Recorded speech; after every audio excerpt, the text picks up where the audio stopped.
her shoulders come out. I grab her shoulders. The rest of her comes out. I put her onto my chest and I look at my partner and I'm just like, oh my God. Like that just happened. And it was so beautiful for my mother to be there to witness. She's passed away since. And I just feel so lucky that she got to witness her little granddaughters come into the world in that way and to be in the space immediately after, and for her to see also what's possible in the birth experience. I had my children on the floor. I was on my favorite blanket that my grandmother gave me on the floor like a cat. And I realized in that moment the potential of what our bodies can really do as women. Like I could feel his head, I could do my own internal, like, yeah, his head, I could feel it. I was in tears, I was just in tears and overwhelmed with gratitude. Hi and welcome to the Natural Birth Podcast, the podcast that is bringing embodied birth wisdom from women from all over the world sharing their natural birth stories. Don't forget to subscribe and download so that you can always have access to these empowering and positive natural birth stories. Hi, Cindy, and welcome to the Natural Birth Podcast. How are you? I'm doing so well, Anna. Thank you for having me. It's so nice to connect with you here again. So nice to connect with you. Today, we're going to dive on into your 2 birth stories, and I can't wait to hear them. Do you want to take us back to, conception or your first pregnancy, or maybe even before? How did you view birth and pregnancy before becoming pregnant? And did you always know you wanted a natural birth? Okay, let's go back into my memory bank. Definitely wasn't that little girl who wanted to get married and have lots of kids. I was very career oriented as a kid. And so I hadn't really thought about pregnancy and birth until I was studying to be a naturopathic doctor. And even then it was just a part of my curriculum. And then my mindset shifted when a friend of mine at the naturopathic college was pregnant. And we were studying together, and she was mentioning how she was going to have a home birth. And I was like, what do you mean a home birth? Don't you just go to the hospital and get an epidural and then your baby pops out and you go home and everything goes back to normal? That's not how you're going to do it. And she very eloquently, because she's a very bright woman, started explaining to me the pros and cons of giving birth in a hospital and the pros and cons of giving birth at home. And because she was speaking to me from a science lens, I think it shifted things for me. Had it been from, at that time anyways, more of the, cultural, spiritual lens, which I'm certainly more open to now, I don't think it would have permeated my mindset the same way. And on top of that, she used to work in a hospital, and her husband is a doctor who works in a hospital and he's an anesthesiologist. So he actually administers the epidurals for women. And so I was like, okay, wait a second, hold up. These 2 individuals who are very educated, have a science background, and understand the hospital system, are choosing to do it outside of the hospital. It really shook my whole understanding of what birth could be. And I'm so grateful to my dear friend, who I'm still good friends with today, because had I not had that experience, that exposure, I would have never considered another route, because you just don't know that there are other options unless someone in your life does something differently, right? And so she had explained to me about being exposed to different kinds of bacteria when you're in the hospital versus the bacteria that you're very used to and, that you are exposed to on a daily basis that's healthy, actually, that your family cultivates in a way. And I was like, oh, yeah, true. Like a lot of people who are sick go to the hospital. And because they sterilize the hospital so often, the bacteria becomes more pathogenic. It becomes more resistant to sterilization and antibiotics, right? So it's going to be these more aggressive types of bacteria that you might be exposed to. And not that that's the main conversation, but it was a factor. I was like, oh, interesting. And then she explained how being at home in your own environment supports the hormonal flow of the birth process, of the labor process. I was like, okay, interesting. And I was like, but what about pain? Like what are you going to do for pain? And she mentioned that she was going to be in water. She mentioned that she had all these techniques that she was going to use to cope with the intensity. And yeah, I'm just so grateful for that, because then I witnessed her go through the process and have her babies at home. And it just shifted everything for me. So when it came time for me to start a family, when my husband and I were like, okay, I think we're ready. I think we're going to do this. And like, again, I never even thought I was going to be a mom. But at some point, it was just like I had this maternal urge. And I was like, okay, I'm going to go with midwives. I think that'll be step one. Like, I don't know how this will turn out, but I know that I want to work with midwives, because I had heard really good things from my friends who had worked with midwives. And when I started working with the midwives, it was a great bridge from, I guess, where my mindset is now in the labor, birth, and postpartum world. Versus where it was then, where it's like you just go to the hospital, you get an epidural, and then you move on with your life. So working with the midwives, I appreciated that they did testing, because where I was at that point, I would never have considered a wild or untouched birth, right, or pregnancy. I appreciated that they did testing. I appreciated that they were pretty thorough. Like my blood pressure was taken at every visit. They would use the Doppler to assess the heart rate. And if like something was needed, like another ultrasound, then they did that. As I'm saying this, it's so interesting to think of like my mindset now compared to back then, but that's how things worked. And they were really sweet. They took time. Each appointment was like 45 minutes to an hour. All my questions were answered. And I think I got lucky, to be honest, with the midwife that was my main midwife, a part of this team. I really liked her approach. She had a very holistic approach. And she was the one that I was hoping would be at my birth. And spoiler alert, she was. But it was a lovely experience. And I was excited when I did my 20-week ultrasound to find out the gender. It took like an hour. And at the end, the technician called in my partner, and we were all excited to hear the gender. And we're like, so? And she's like, oh, did you want to know the gender? And we're like, yeah. And she's like, okay, let me check. And she took like another 5 minutes and baby's legs were closed. She couldn't really see. So we were like, okay, I guess this is going to be a surprise, which was actually kind of cool. And so we didn't know the gender for the remainder of the pregnancy.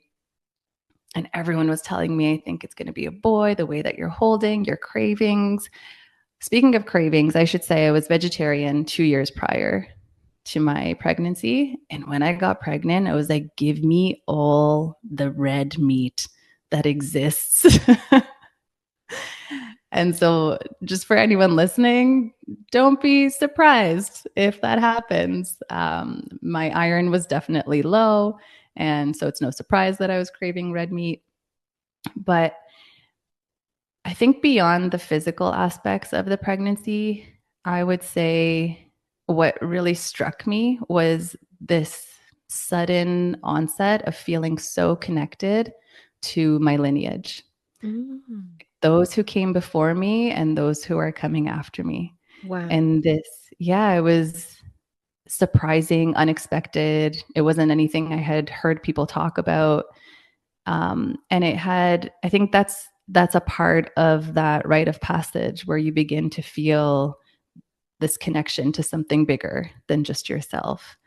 And you know, these nurturing instincts. My little cousin, who was I think just like 3 at the time, I had never felt the need to like care for him or nurture him in any way besides just being playful. And all of a sudden, I found myself like wanting to feed him at the dinner table. It was very interesting. Um, yeah, so that pregnancy was pretty seamless. I had some spotting at the very beginning, and so there was a little bit of a like potential miscarriage scare, but luckily things held. And we didn't, I think it was, we had said, let's just stop using protection. So we're not trying, we're just not trying to get pregnant. And within a couple of months, we had gotten pregnant, and so that felt nice. It just felt like the right time for us as a couple. And yeah, so when it had come time for me to start thinking about the labor and the birth, I used all my resources, right? Like I was a naturopathic doctor at this time. My partner went to the library and I had a stack of books by my bed. I started listening to a bunch of podcasts. I was reading, I was asking friends who had already started their families, like what advice do you have for me? And so this same friend who I mentioned is a naturopath and had her babies at home. She was like, you know, I was like ready with like my pen and pencil, with like my pen and paper rather, with like I was expecting her to give me supplement recommendations. I was expecting her to give me exercises. I was expecting her to give me all these tools and resources and tips and tricks. And she was like, the more you can get out of your own way, the better. Wow. Perfect. So wise, right? So true. So true. I was like, that's it, really? And so when she said that, and that's pretty much all she said, I was like, I'm going to pay attention to this. And another little breadcrumb was another friend who had had a home birth. We were hanging out and I told her what I was doing. And she was like, have you started hypnobirthing? And I was like, oh, I have a book on my nightstand about hypnobirthing. Like I'm going to peruse through it. And she's like, no, no, no. This is not a thing you like intellectually learn. This is a thing you practice. So she kind of with some stern love was like, tonight when you go home, you're going to start practicing the hypnobirthing. You're going to put on a video or an audio track or something, and you're going to do it. You're not going to learn about it. You're going to do it. I was like, okay. So I took their advice as if it was gold, because these are women in my life who I trust and who did the thing, you know? And so I started practicing the hypnobirthing tracks. I would essentially meditate, and I knew I was leaning towards a water birth, ideally in my bathtub at home. It was a standalone bathtub. And so I would get in the bath and I would essentially almost create like a rehearsal. And so I would, you know, sit in the tub the way that I had envisioned that I wanted to sit. I would light candles. I would diffuse essential oils. I would put on the music, the hypnobirthing track, and I would get into this ultra relaxed state and envision myself. And now that I say that, another friend of mine, she didn't have a home birth, but she got really into what birth is and alternative ways of doing it. And she had mentioned the documentary, The Business of Birth. And so I watched that. But she had told me, just envision your baby coming out and you putting your baby onto your chest. That's the goal, right? Like that's the end result. You're bringing your baby out and you're putting your baby onto your chest. And so when I was in the bathtub, I would envision that over and over again, like me pulling my baby out and bringing them onto my chest. And so it was this like orchestration of all these potentials coming into the physical realm, because I was physically in the bathtub with the water, the sensations, the smells, the textures, the feeling, the ambiance, and the ultra relaxed state that I was getting into. And looking back, like I didn't fully understand what I was doing, but I was essentially, narrowing the field of possibility, which was to potentially occur. And so I kept going to my midwifery appointments and everything was going well. At one point, my midwife was palpating my belly. She's like, I think your baby might be breech. And I was like, oh, okay. Like, what happens? What does that mean? She's like, let's do an ultrasound, but this could mean that you need to have a C-section. Really? Yeah. And obviously looking back now with what I know, I'm like, it doesn't really mean that you have to have a C-section, but at the time I wasn't as well-versed. And so what I did is I went home, I spoke to a friend who's a naturopath and a doula, and she gave me an acupuncture point that I could use on my foot to stimulate with a Chinese medicine herb. And I started doing spinning babies.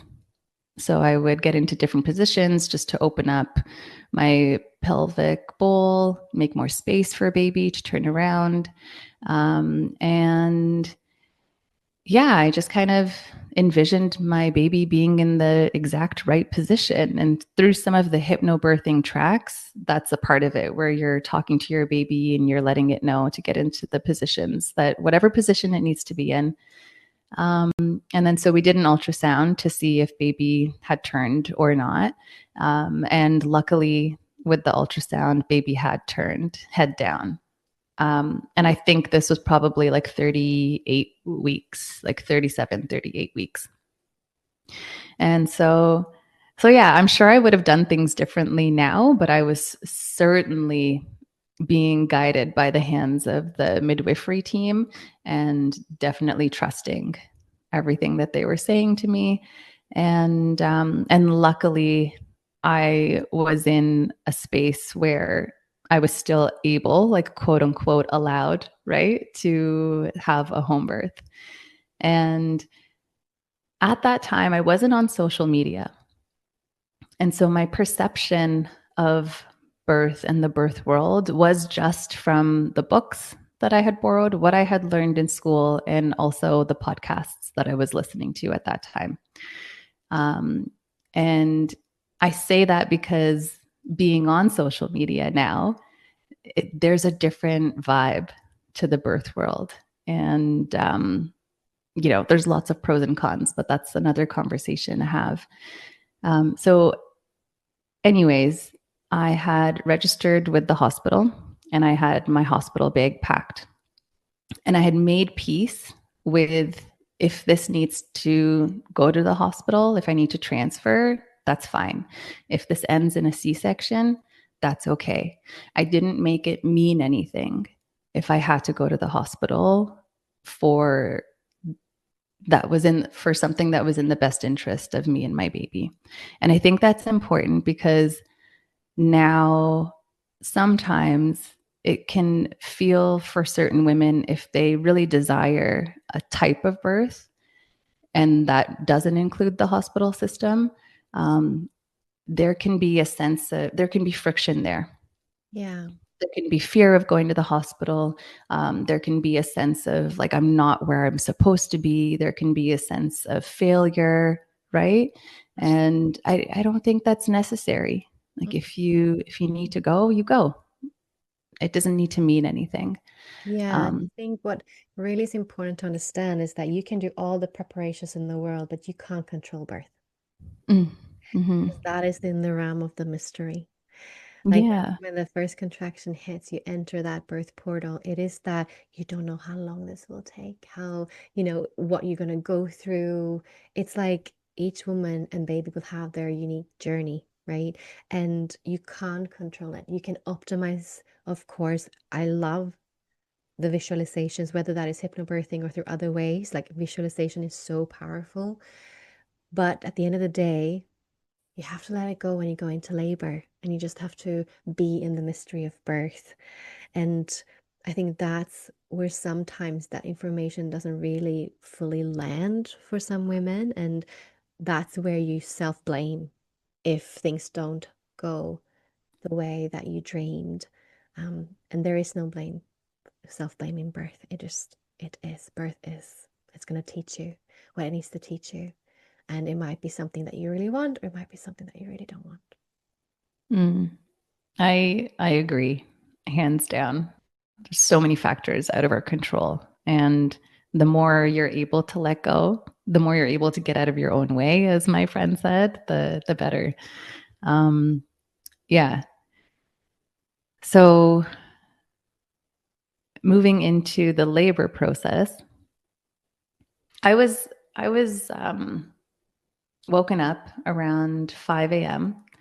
And it's interesting, like leading up to this, the nesting instincts were so strong. I was organizing, I was cleaning, I was only taking breaks to eat ice cream. It felt like I was just in this mode of preparing for something that I couldn't help. It's like a compulsion, that nesting instinct.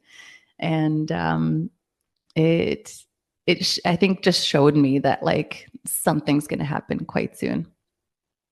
And I didn't really do any of the like natural induction stuff, but my midwives had given me a little handout. These are some ways to get things moving around like 39 weeks. But Oh my God, excuse me. 39 weeks is so early.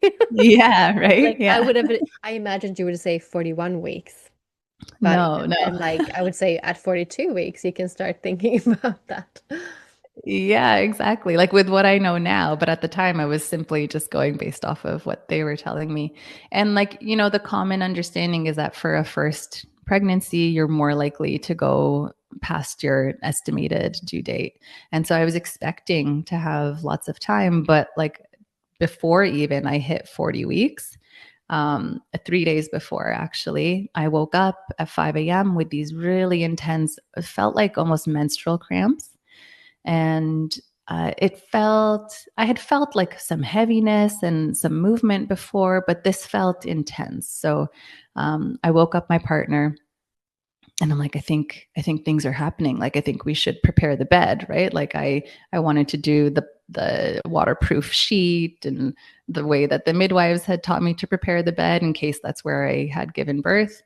And we're doing things, and I didn't want to bother anyone because I was such a good girl at the time and a people pleaser, right? So I don't want to bother anyone. It's so early. It's only like 5 a.m., right? And so I'm doing as many things, like preparing as many things as I can before I like quote unquote bother someone. And it just keeps getting more intense and more intense. And I go on to intuitively, I didn't plan this, but I go to the toilet and things just start moving. Like my mucus plug is released, a lot of stool, like I just feel this sense of like I need to be on the toilet and I need to move. I need to almost make these circular movements with my hips because that's what feels right. That's what feels good at this time. And now I know that that's considered the dilation station. And it's actually a really great place to be when you're in labor. I didn't really know it at the time. And finally, my partner's like, let's call the midwives. And I'm like, okay, fine. Let's call them. But it's really early. And he's like, this is their job. This is what they do. So I'm like, okay, fine, let's call them. We get on the phone and I'm speaking quite calmly. It's my first baby. They're like, you have time, like take a gravel, try and get some rest, like sleep if you can, have a meal if you can. I'm like, okay, I'm in this for the long haul, right? But it's feeling really intense. I'm like, is it gonna be this intense the whole time? I don't know if I can handle it if that's the case. Excuse me.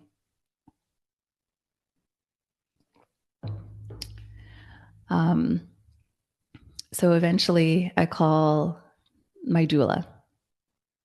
I'm like, I'm really sorry. I know it's so early, but things are happening. So whenever you can, I think you should make your way over. And she's like, you know what? Try and get some rest. This is your first baby. Like the labors are usually quite lengthy. Um, and because I was speaking calmly, I think they were also under the impression that this, like, we're going to be here for hours, if not days, right? Did they listen And though for a longer time to hear you during a contraction as well? not really. Like, I don't think my contractions were like the typical, like 1 minute apart or 5 minutes apart for, 1 minute, right? Um, and and I didn't really have, like, I was trying to time my contractions and I didn't really have a regular pattern. They Ah, were all over the place. Yeah. So I think it was hard for them to really decipher what was going on as well. So the message I was getting from my very experienced team mhm. and support system was like, relax. You're going to be here for a long time, days even. Watch a movie, eat a meal, sleep if you can. So I'm like, okay, okay, this is gonna be happening for hours and hours, but so intense, so intense. So my partner, I tell him to go back to bed. He goes back to bed. I'm in the bathroom. I'm kind of like moving around, getting things prepared. And then I do take a gravel and I try to sleep and I lie down next to him. And I'm like, this is not going to happen. This is too intense. So I go back into the bathroom and I'm moving around. I'm going back onto the toilet, this amazing throne, this dilation station that I kept going on. And I'm like, I really don't care. I'm going to get in the bath. I don't care if it's too early, but it's so intense that I need some kind of way to cope and some way to just recenter myself. So I'm Um, curious because mhm. at this point, so you're not having regular contractions. What is it that is intense? The sensation in my pelvis. Like all the time? Yeah, it was quite constant Right. at So that you're time. feeling some sort of sensation in your pelvic floor, but you're not having regular strong contractions. How often are you having contractions at this time? Like, would you estimate like one Yeah. every 15 minutes or like, Yeah, I think at that point, like before I got in the bath, it was probably like one every 15 minutes. It, they weren't that close together. But by the time that I was like, I don't care, I need to get in the bath, they were probably coming closer together.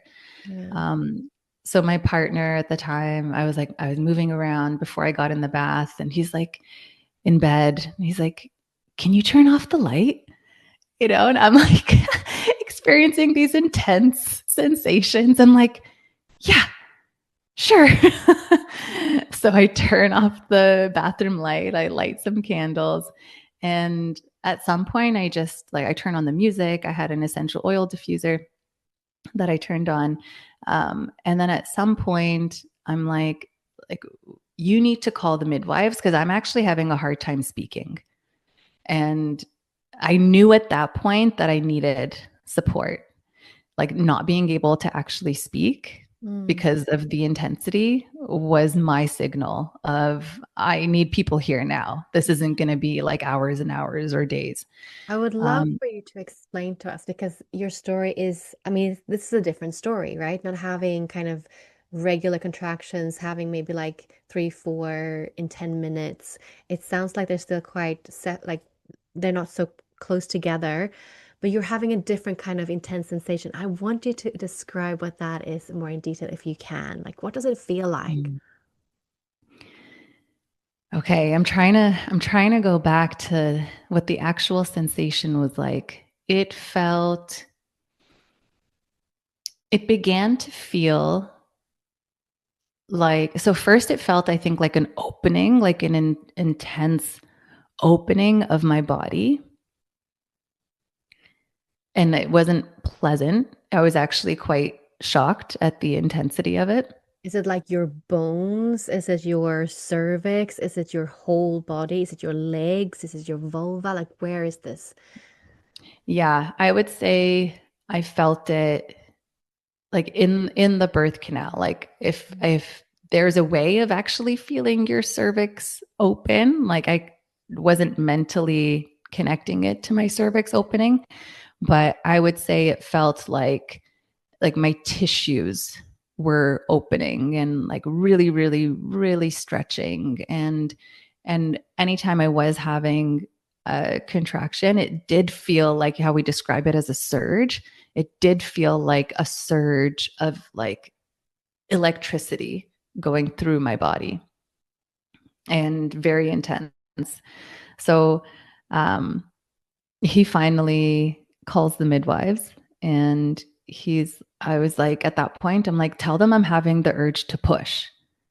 And he's like, she's having the urge to push. And then midwife was like, okay, I'll be there in like 10 minutes kind of thing.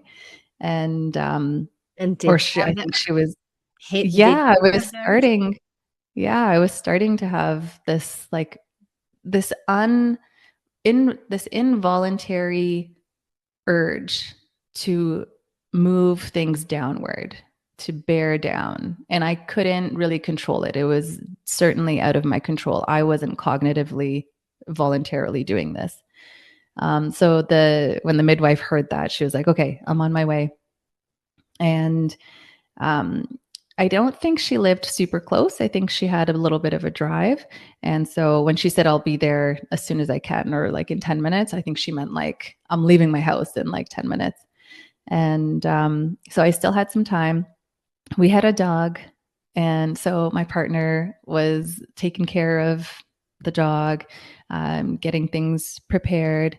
And yeah, I just got into, because he had left the bathroom where I was in, I got into this very like insulated space. And I was alone. And I just remember wanting to connect to my baby, to communicate to my baby.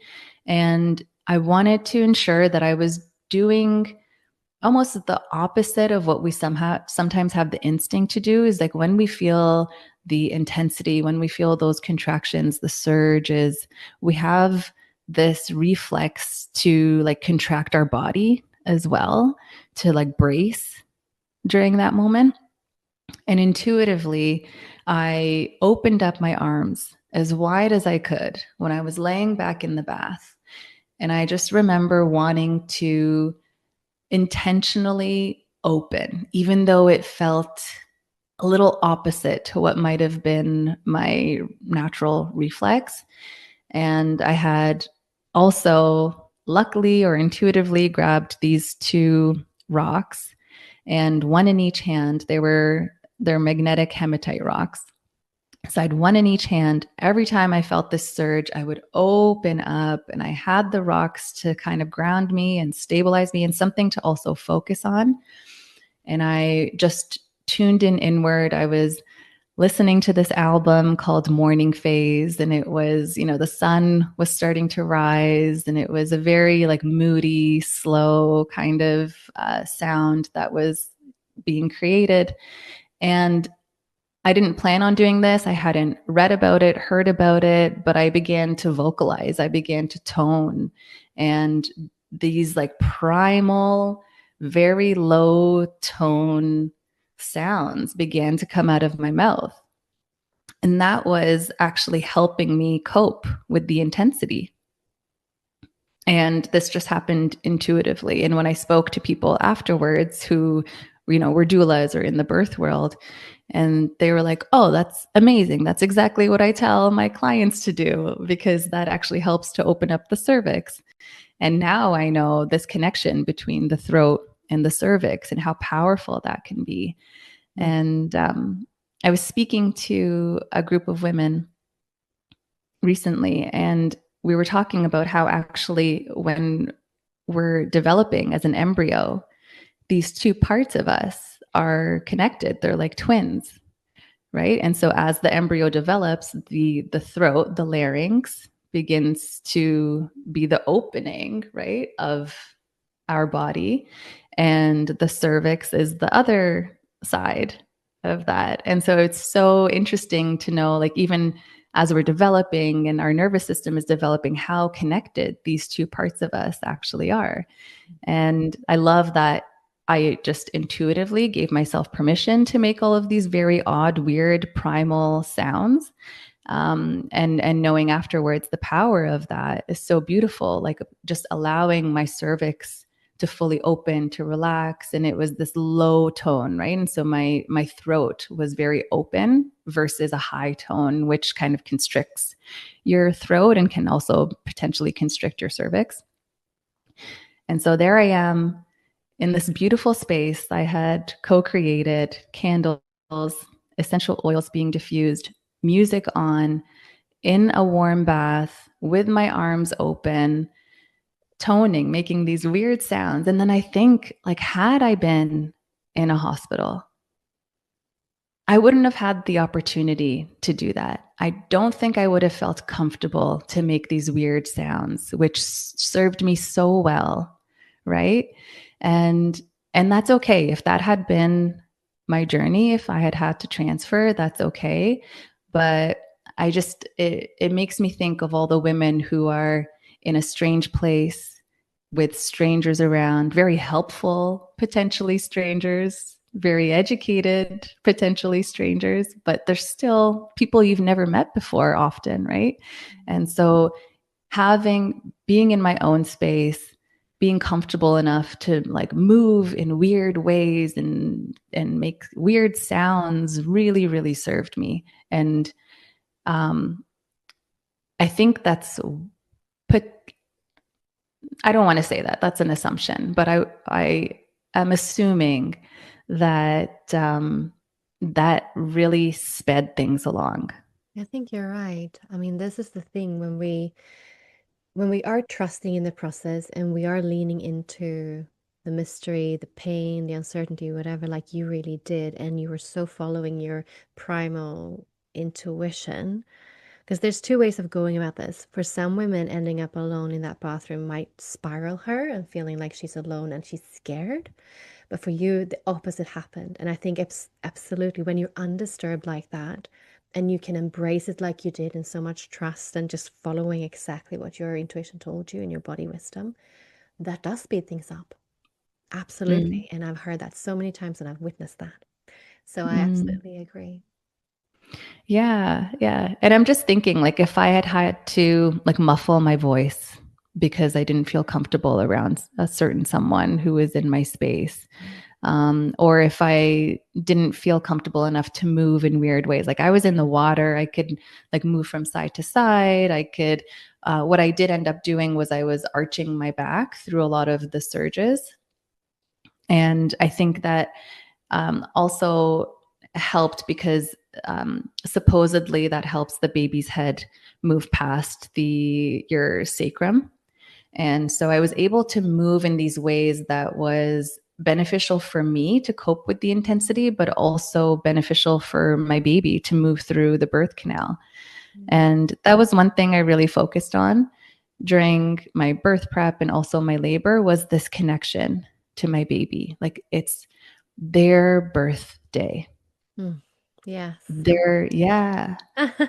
Right? It's their birthday. They're going to come into the world how they want, when they want, where they want. And I am this vessel. Yeah. And so just having that perspective going into it, it became this, how can I almost facilitate my baby's movements through my body? and using my intuition to guide that while being connected and while responding to the signals from my baby. Exactly. And when you're really in tune like that, like you were, and especially because you were so undisturbed, you didn't have anyone else in the room, like even your partner or your dog, like just having another presence in the birth room, you automatically tune into them. You might Automatically. with your dog be like, oh, I don't want to scare my dog, so I'm not going to sound in these weird sounds. Or like, even though your partner has seen you in all ways and shapes and whatever, and probably you've sounded, when you've internet, even that might have made you just a little bit less free, you know? Mm. And to really tune in. If it's just you there, you just have this opportunity, if you can trust it, if you can really lead into it, to really hear your baby as well. Like your baby sends signals as well. Totally. If you're in tune, like you will follow what your body and what your baby and the great mystery wants you to do. Mm-hmm. Yeah, I so feel that, and I experience that. And it's a beautiful thing when someone has the ability and the support and the environment to do that. Like I know for some women, they really want people in their space. They want someone in their ear telling them they can do this and they're amazing and they were built for this and all of these things. But I happen to be the person who really wants my privacy. The fewer people, the better in my space. And so, in a way, I lucked out in co-creating this experience with whatever higher wisdom exists. And that served me. I agree with you. I think that would really make some women spiral if there was someone who really wanted, their hand to be held by their partner or their midwife or care provider. So, yeah, as I was, arching my back and responding to the signals of my baby, I got into this like really meditative state, this almost out of body state. And I was looking out the window and I felt so connected, not just to like my body and my baby and my immediate environment, but looking out the window and feeling so connected to like all of existence, just feeling like this like time and space continuum that we inhabit it's something is shifting right now. And it's very like far out to say, but it very much felt like time and space was slowing down, and it was stopping. Like, it's so self-centered to say, but it was almost like it was stopping for this event to take place. And I know this is like where we can get into discussions about the hormones and the chemicals that are being released in our body, and that like potentially a little bit of DMT and getting into the psychedelic realms of birth, right? But at that some points in there, my midwife arrived. I was grateful for her presence. I was grateful to have someone, especially for my first birth, who had experienced this, who knew what they were doing, and to have someone kind of guide me through that process. And like, I want to pause here and backtrack a little bit, because it's not an easy decision for a lot of women to make, especially for their first, and to get your family on board. I was lucky that my partner was on board and I didn't get any pushback from him. But a lot of my family members and in-laws were like, well, why? This is like, are you serious? Is this what you want to do? It's like pretty reckless, you know? And so I think that's a part of the initiation too, where you really have to stand in your decision, no matter who is giving you any pushback. And so I really had to stand in my decision that I wanted a home birth, even though it was my first time. And even though a lot of women go to the hospital for their first time and say, I'm going to try for a home birth the second time after I have some experience, right? And yeah, I just wanted to mention that, because it's a part of this rite of passage that we experience, and it happens even before the labor begins. And before labor had even begun, I was going on my nature walks, connecting deeper to nature, reminding myself that I am this beautiful birthing goddess and I can do this. And so this mental landscape was shifting even before labor. But anyways, I wanted to backtrack to that. So my midwife had arrived. Again, I'm in the water, I'm doing my thing. And although I was grateful for her presence, I felt that slight level of disturbance that you're talking about, because I do happen to be someone who wants a lot of privacy. And she was like very good at just kind of like preparing things and letting me do what I needed to do. But I don't think that group of midwives actually had a lot of experience with home births that, like were going smoothly. And so at one point I had just come out of this surge, this like insane experience, and I opened my eyes slightly and her face is right next to my face. And it was quite jarring. I was like, oh, hello. But when I look back, like I think she was just kind of like admiring what was taking place. I think she was just like, because this is her job, this is what she does, she like lives for these birth experiences, right? So I think she herself was like, oh, this is so nice, right? And yeah, and probably coming also to like assess me and like make sure I'm okay or whatever. But I did feel that slight level of disturbance, just like her close proximity to me in that moment. And so I kept going, and she did do a check, which I was fine with. I consented to that. And she was like, yep, like you're 10 centimeters, baby, like I can feel the baby's head. And then as she's getting things ready, I can hear her be like, where's your partner? Where's your husband? I'm like, oh, he went to, like, I think he had asked her if she wanted a coffee when she entered our house. And so he went to go get her a coffee and walk our dog. And she's like, you should call him, right? And so she starts calling him. We start calling him and he's not picking up. And she's like, he's going to miss this, because I was 10 centimeters and she could feel the head. And so I was like, that took me out of the experience a little bit, but I was able to recenter myself. And he walks in, not too long before baby was coming out. But at that point, more people were in my space. And again, even my partner's words of encouragement, like, yes, I wanted him there. I was happy he was there. But him saying things to me like, you can do this. It's so close. You're doing amazing. Again, I felt was a level of disturbance, which is so weird to say. It's so odd. Like, you don't know how you're going to respond to even like the kindest, nicest gestures of the people around you, right?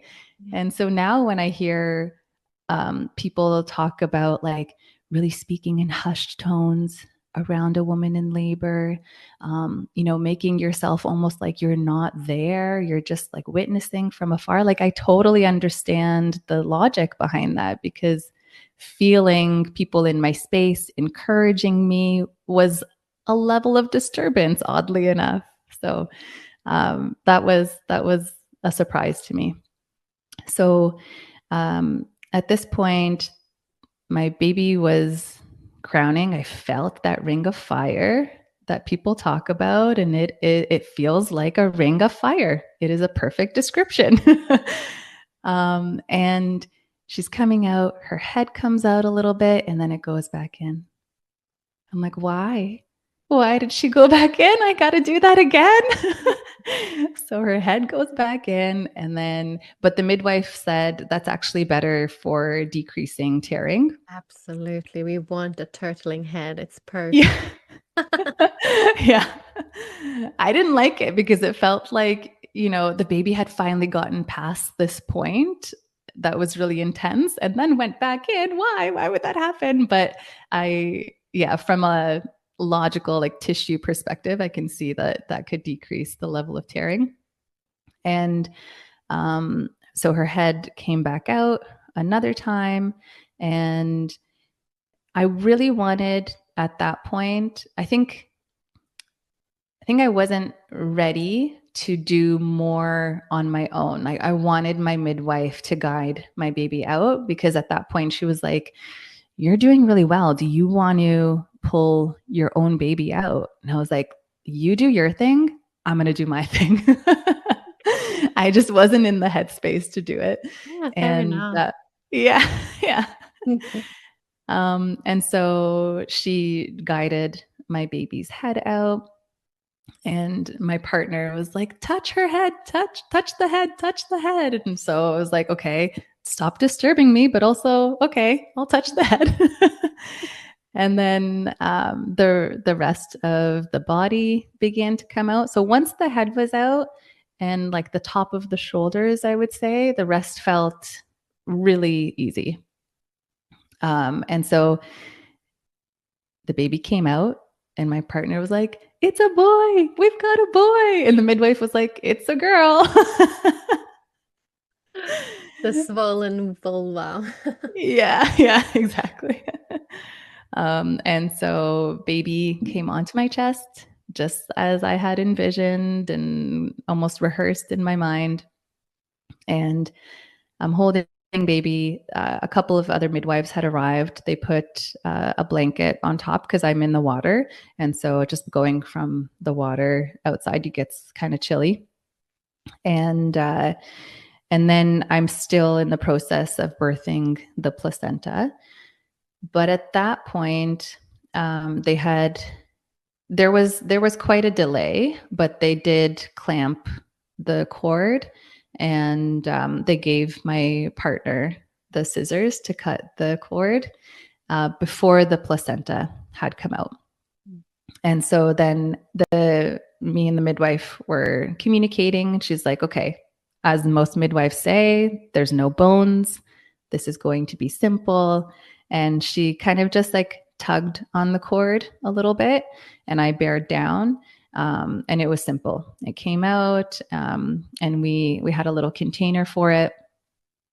And knowing what I know now, I would have done things a little bit differently, but that felt good at that time. And yeah, baby was out, placenta was out. One of the midwives had, I think, suggested to the main midwife that we drain the water to assess for bleeding and hemorrhage. And my midwife was like, "She's clearly not bleeding. Like the blood was not, like the color of the water hadn't even changed. There was just a little bit of blood near my perineum. And like, it was very obvious and clear that I wasn't hemorrhaging." And so I'm thankful for that. And you'll know why when I tell my second birth story. But I got out. The midwives helped me out. I was able to shower, put baby on my chest in bed after I showered. They had done some assessments, some weighing, and my partner was there holding the baby as well. My dog was there, who looks a lot like your dog, by the way, was there like sniffing the baby. And I got onto the bed with my baby on my chest, and I knew I wanted to do the breast crawl. And so I was giving her just like lots of rubbing, lots of time on my belly. And the midwives I had 2 small 2nd-degree tears. And so the midwives were stitching me up as I'm holding my baby. My doula finally walks in at that point. Which, knowing how I was in labor, how I wanted very few people, was not a bad thing. I was not mad at her. She lived like 45 minutes away as well. And so I wasn't upset about that. But she walks in. This is also my friend. She sees me buck naked on my bed, getting stitched up with a baby on my belly. And she comes and she says hello, and then she leaves and she starts making a little bit of food for me, which was so kind. And baby was taking a little while, but I wanted to give my baby the chance to do the breast crawl. And so one of the midwives comes over and is like, do you want me to assist you with breastfeeding? And I'm like, let's give her a little bit more time. And so eventually, after I think they were done stitching me up at this point, she begins to move. She begins to make her way to the breast. And eventually she latches on for her first feed. And it was so amazing to watch this newborn baby, like just, minutes old, make her way to the breast and actually like crawl. It's so instinctual. It's so reflexive for them. It's a beautiful thing to witness. And what a gift that you gave her that, because so few get the Right. chance to even do it, because usually it does take a bit of time for them to find the breast, and you have to be patient, and there is no stress. Yeah. Yeah. And I also, I think, had I experienced this in another environment, maybe I wouldn't have had the opportunity. And had I not known about the breast crawl, had I not trusted that it could take longer than, the first 5 minutes, then that whole experience would have been very, very different. Yeah. So I feel lucky that I was able to voice, like, let's give her a little bit of time. I feel lucky that I knew about it, and I feel grateful that she was able to do that. And I do really feel that supported our breastfeeding journey.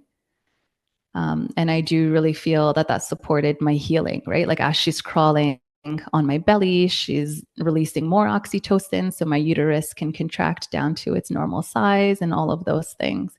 And so, yeah, the midwives helped me clean up. They helped me put the laundry away, like anything that had any blood on it. They helped me. My doula helped prepare some food. My partner was helping prepare some food. And it was just this like beautiful celebration of this new life that was coming into this world. And I felt so lucky and so grateful that I had that experience.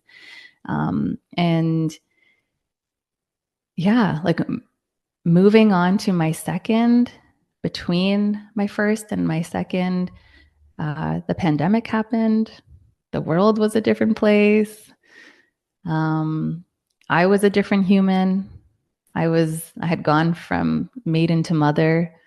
I had a toddler. I was working during the pandemic. So going to work, putting the mask on every day in a clinical setting. It's very different for your second, I gotta say, because you don't have the luxury to rest all the time when you're tired, when you have a toddler. And so it was a very different pregnancy. I luckily got in with midwives again, because in Canada, in the Toronto area specifically, the demand is higher than the supply for midwives. And so luckily they took me because I had been a previous client of theirs. And such a different pregnancy. Oh my gosh, Anna. I'm pretty sure I experienced prenatal depression. Yeah, the pandemic, the world was in a different state. My partner's mental health because of the pandemic was in a different state. I had a toddler. I couldn't rest. I was working during the pandemic, and my mom was going through chemotherapy.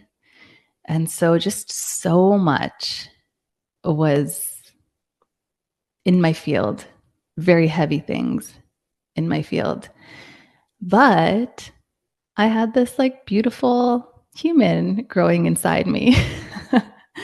And the pregnancy went fairly smooth.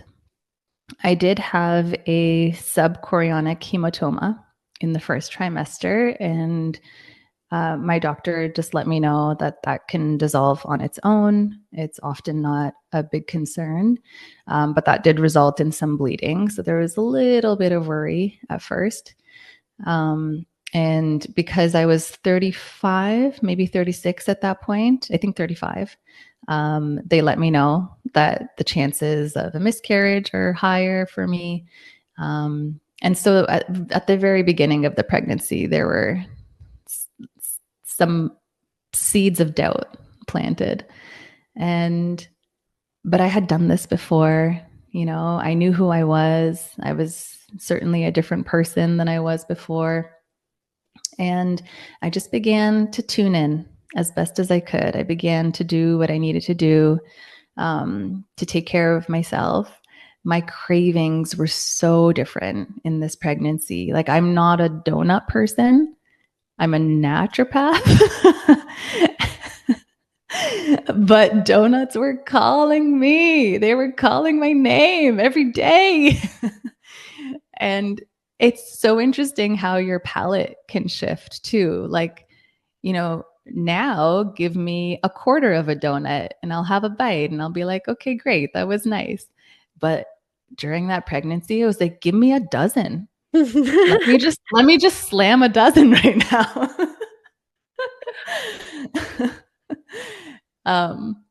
So yeah, it was a different pregnancy, different cravings.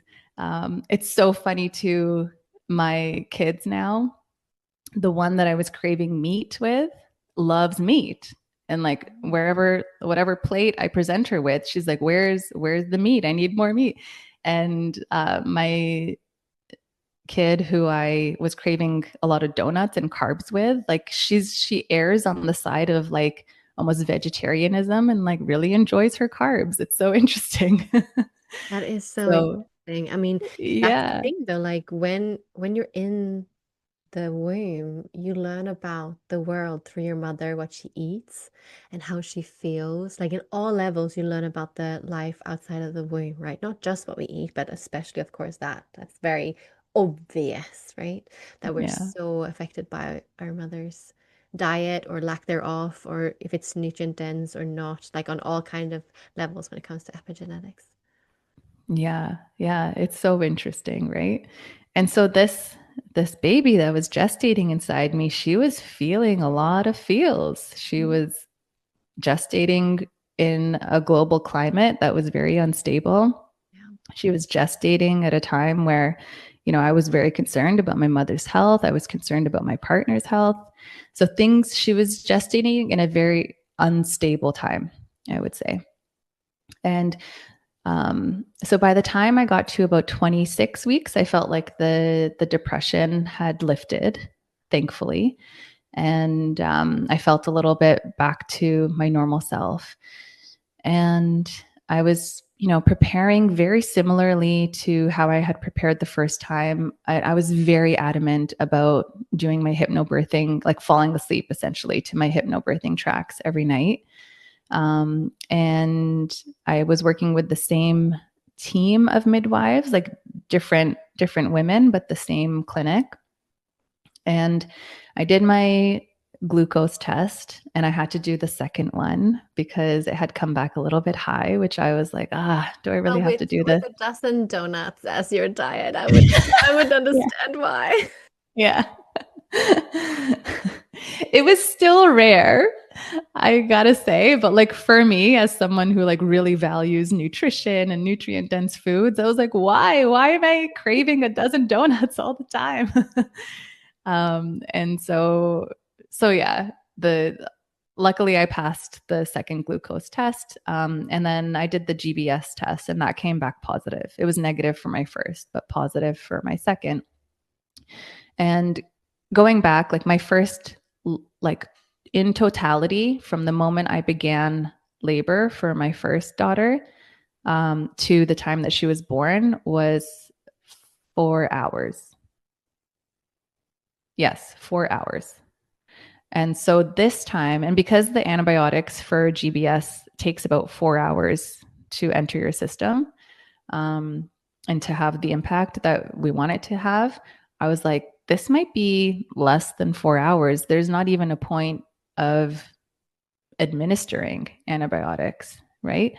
Luckily, because I wanted a home birth again, the midwives would be able to administer it at home, but they would have to get there as soon as I felt my first inkling that I'm in labor, right? And like, who knows? The second labor can also be really, really long. There's no predictability when it comes to labor and birth, but you know, based on my first, it's more likely that my second would be about the same timeline. And so, same thing. As soon as I began to feel that I was having these sensations, that something was happening, I went onto the toilet, and then I was like, okay, she came a little bit earlier than expected. So I didn't have my hospital bag packed.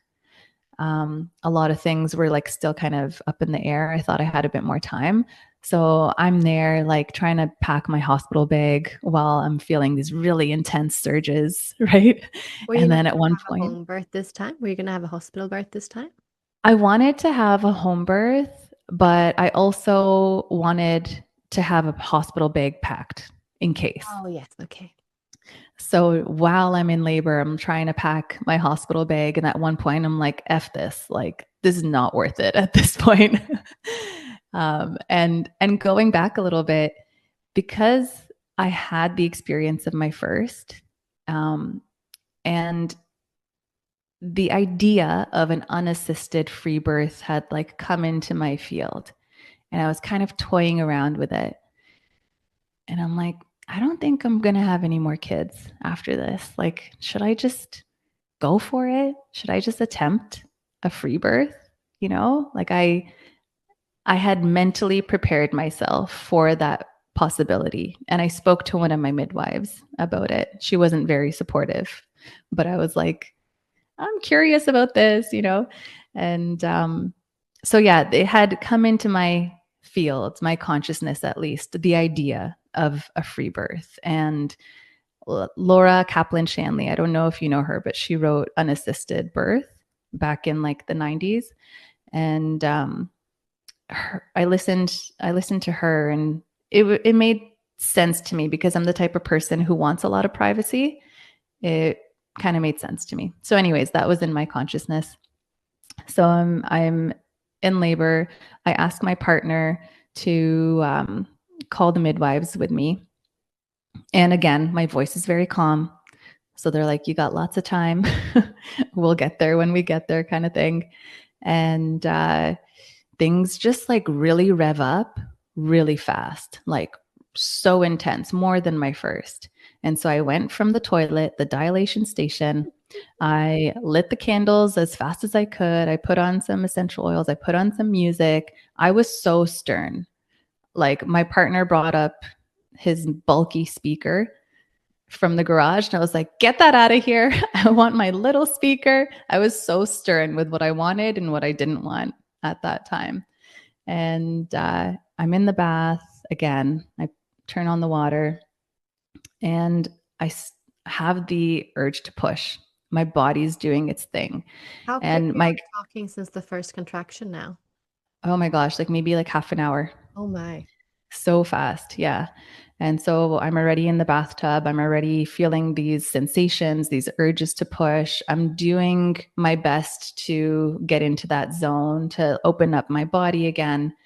And the music that I had playing was really meditative. So that really did help to center me. But things felt very chaotic this time around. And luckily, I was in a space that I felt comfortable, like in the bath. I had also called my mom prior to getting in the bath, and it was in the middle of the night. It was like 1:45 in the morning. And she lives like 45 minutes away. And I'm like, I'm so sorry, but I think it's happening. I wanted her to come and take care of my toddler, right? Just in case. And so she said, it's okay. It's fine. I'll come. And I was alone again, right? Like my partner was doing some things, he was preparing some stuff, and I found myself alone in my bathroom, in my bathtub again, which was my space, which is where I wanted to be. And things were moving so fast and so quickly, intense, really, really intense. And I had that moment of like, I don't think I can do this. I don't know if I can handle this again. You know, like there is that amnesia of the intensity, right? And so when you begin to feel it again, it's like, whoa, like I remember this, and it's a lot. And I just recentered myself. And my partner had come in to the room at one point, and he was getting a little anxious. And he was like, I think we really need to, like, should I call the ambulance? Like, should I call someone? And I'm like, if you leave, you're going to miss this. And so I just told him to stay beside the bathtub, and another massive surge comes. And I just feel my body like widen so much, so intense. And I feel her head come out. We knew it was a girl this time because I wanted some kind of certainty, something. I wanted to know something during the pandemic, you know? And so I knew it was a girl this time. And I grab her head, I guide it out, and I grab her shoulders come out. I grab her shoulders. The rest of her comes out. I put her onto my chest, and I look at my partner, and I'm just like, oh my God, like that just happened. And so I got this unassisted free birth, in some ways unintentionally, right? In some ways intentionally. And luckily, I had mentally thought about this, because had I not had this in my consciousness, the idea of being unassisted or this like quote unquote free birth, I really don't think I would have been able to navigate it the same way. I think I would have freaked out if I was just expecting to go to the hospital and do the conventional way of birthing. I don't think I would have been okay. But luckily I had like mentally prepared myself, and it was like kind of what I wanted, really what I wanted. And so, yeah, that happened. And then the midwives arrived 7 minutes after she was born. My mom arrived shortly thereafter as well. And it was so beautiful for my mother to be there to witness. She's passed away since.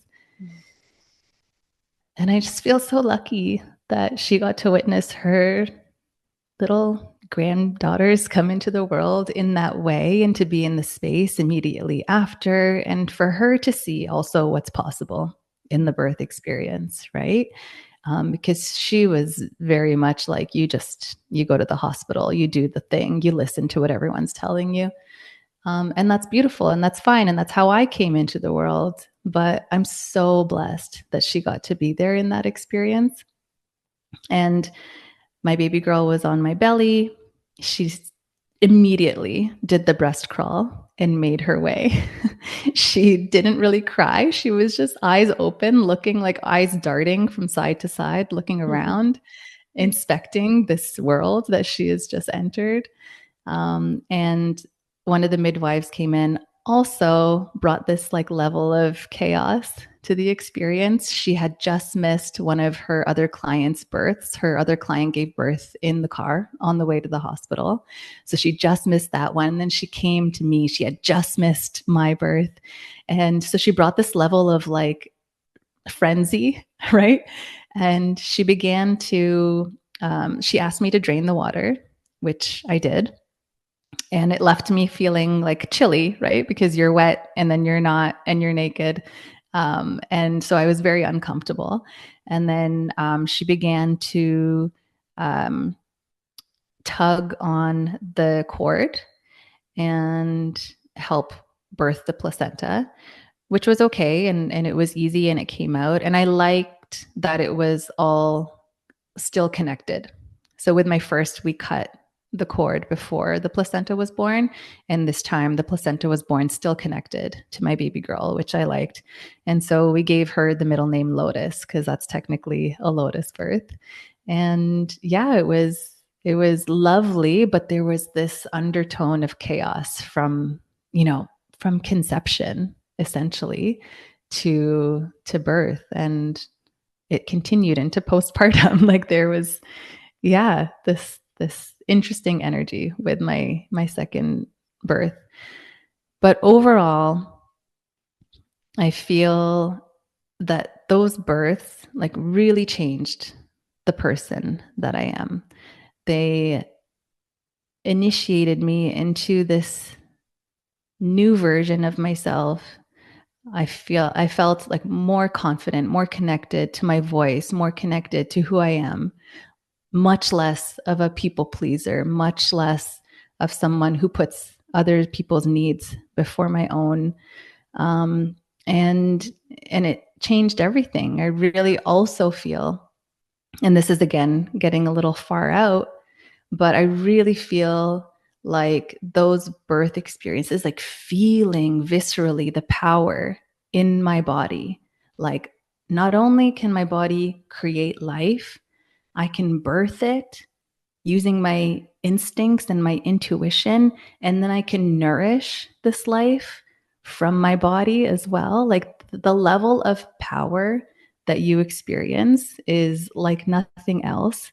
And so I really feel like in those experiences, I received, the transmissions I needed to navigate the challenges in motherhood that I didn't know that I was going to face. And it's one of many reasons why I focus on birth and support women and mothers and families in the birth experience, because it's not just about the birth, it's what the birth teaches you, Yeah. and that you're able to carry into motherhood. Yes, I love that. And I love how birth does awaken this calling for so many women to also like assist other women like yourself, like that feels this then drive to share about how to rewire for birth and Yeah. to set yourself up to have the birth obviously that you need and your baby needs, but to also experience through the power that you are. Mm-hmm. Yeah. Yeah. I should quickly mention, less than a year after my second, and in a matter of 6 weeks, we put down my family dog. I separated from my partner.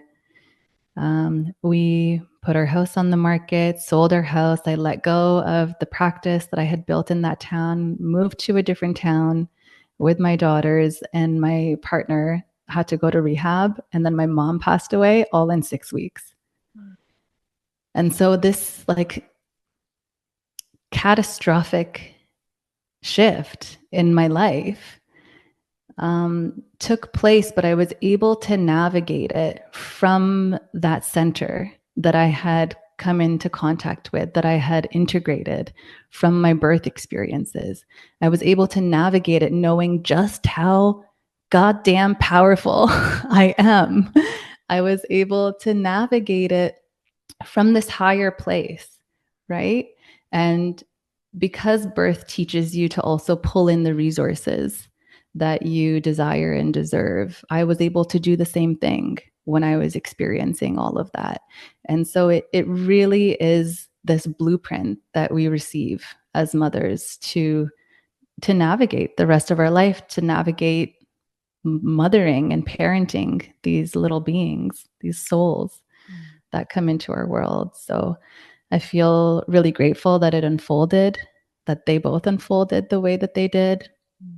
I feel really grateful that I trusted myself enough to listen to the voice that said, do it a certain way.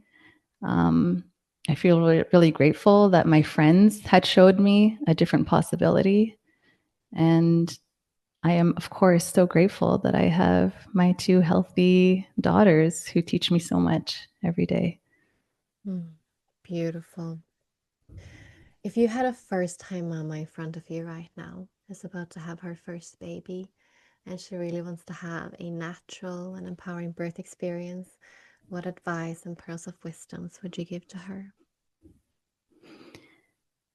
I have to say, especially because I mentioned social media. So I think the climate when it comes to labor and birth can pull us in different directions, and we can desire a certain type of birth like a quote unquote, a type of birth, a blissful birth, a pain-free birth, an empowering birth, free birth, like all these types, right? Natural, all these things. And what I would invite your listeners to tune into is having a connected birth, having a communicative birth where they're able to communicate and respond to the signaling of their body and their baby and connect deeper to their body and their baby than they ever have and ever will. Not ever will, but that would be my pearl of wisdom, is to really connect to who they are, to their instincts, to their intuition, and really hone that skill. I feel like we all have intuition, but connecting to it and trusting it is a skill that we can practice. And I think above all else, that is probably the foundation of having a birth experience that is satisfying. Yeah. And positive in the positive birth can be any type of birth. It's not necessarily a natural one. A natural one doesn't mean it's positive. So Right. I think that's key. Like the connection to yourself and your intuition is key for feeling like you had the birth that you needed, like whatever that turns out to be. And then you're there the whole way. You're not tapping out. You have a relationship with your body, your intuition, your baby, so you don't dissociate, you don't tap out, whatever unfolds, the intensity, whether at home, birth center, hospital, transfer, cesarean, whatever, like it is that connection to yourself, that centeredness that then also helped you so beautifully through the life's tribulation and triumphs and hardships and all of it. That is key. I love that. Thank you for sharing that. Yeah, absolutely. Thank you for just inviting me and holding the space for me to be able to share my story. I don't often get to do it, so this has been such a pleasure. Such a pleasure to have you, and what wisdom you came with. Thank you so much for that. So beautiful. Thank you, Anna. This is so nice. Yeah. Thank you for listening. If you love this podcast, then please consider sharing it, leave a review, or make a contribution on our Patreon page. And if you want to connect on social media, then find the podcast on Instagram as the Natural Birth Podcast. Thank you for listening.